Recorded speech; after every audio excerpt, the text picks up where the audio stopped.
living a time in the history of our civilization, in the history of this world, and the experts will tell us it's a time unlike any other in 5,000 years of human history.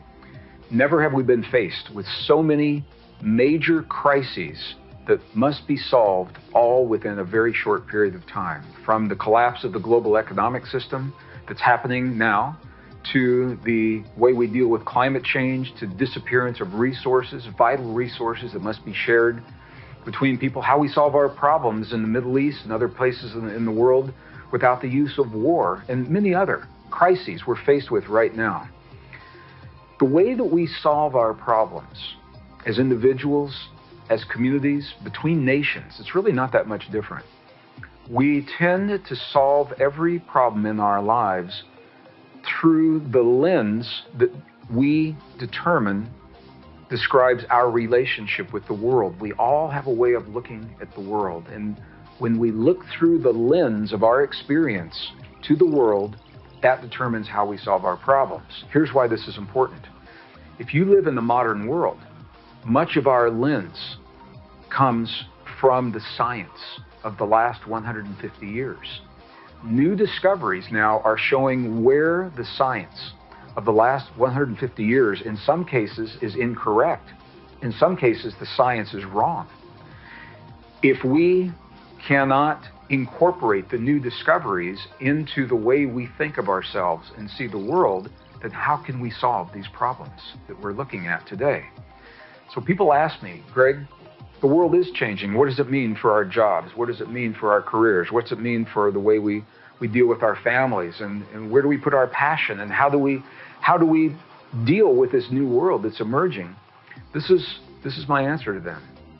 The false assumptions of science have led us to believe that we're separate from ourselves, powerless over our bodies. We're separate from one another. We're separate from the world around us. That civilization is linear. It's happened one time, and we're the pinnacle and most sophisticated civilization that's ever been here. And that violent competition is the way to solve our problems. Those are the old ideas, the false assumptions. Our own science is now telling us every one of those is incorrect. The new science is showing us that we are deeply connected to our own bodies. We're deeply connected to one another. We're deeply connected with the earth. That civilization is cyclic. And if we have the wisdom to recognize the cycles in the past, we can learn from that and apply what our ancestors learned to our world today. And here may be the most important of all. The best science of our time is showing us that nature is not based upon Darwin's idea of survival of the strongest. It is based upon a model that biologists call cooperation and mutual aid. Competition happens, and we've all seen it, but it happens in response to special conditions, special circumstances. It's not the rule of nature. Okay, here's why this is important. If we can embrace the new discoveries, the best science of today that tells us we're connected to ourselves, we're connected to one another, we're connected to the earth, and that we live in a world of cooperation, that changes the way we've been taught to think of ourselves in the world. So, when we ask ourselves, what do I do? What do I do in my life? How do I choose a job? How do I choose a career? The world's changing. What I used to do, I can't do anymore. What do I do now? Those are good questions. In the old way of thinking, we would ask ourselves this question. The question is, what can I get from the world that exists? Consciously or subconsciously, that becomes a part of the way we think. What can I get from the world that exists? The new discoveries of science now give us a reason to change that question. So here's the new question. Rather than saying, what can I get from the world that exists? The question now is, what can I give? What can I share? What can I contribute? What can I offer to the world that's emerging?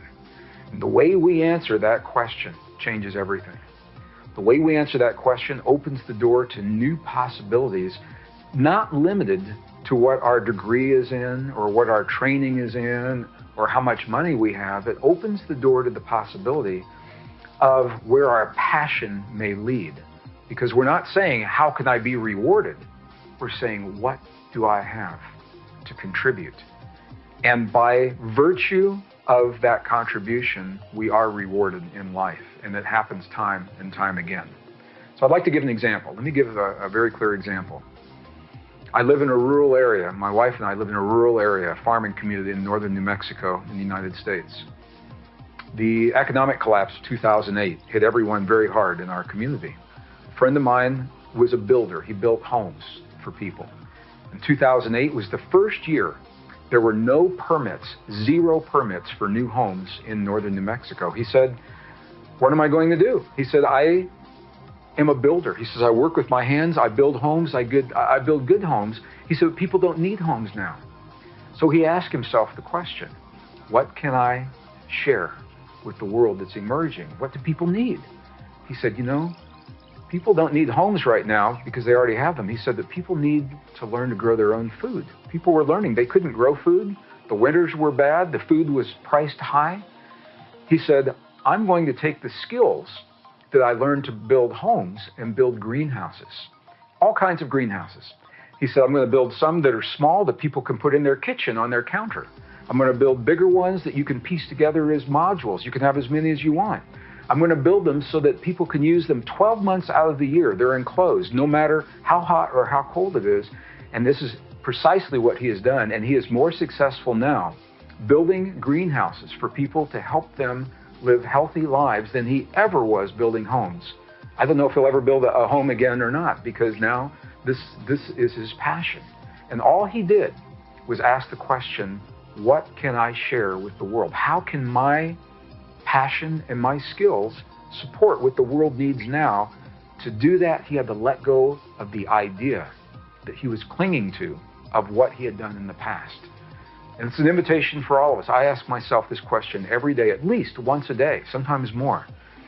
What can I give in this situation? How can I contribute to this? I'm not saying what's in it for me, because what I know is that if I can share with the world around me in some way, that the world around me is now going to support what it is that I hope to achieve, and that is a community, whether it's my family, whether it's my neighbors, whether it's between nations. Support a community where these principles are deeply ingrained and where we learn to cooperate and help one another get through one of the most difficult times in the history of the world. What can I give to the world that's emerging? That's the question.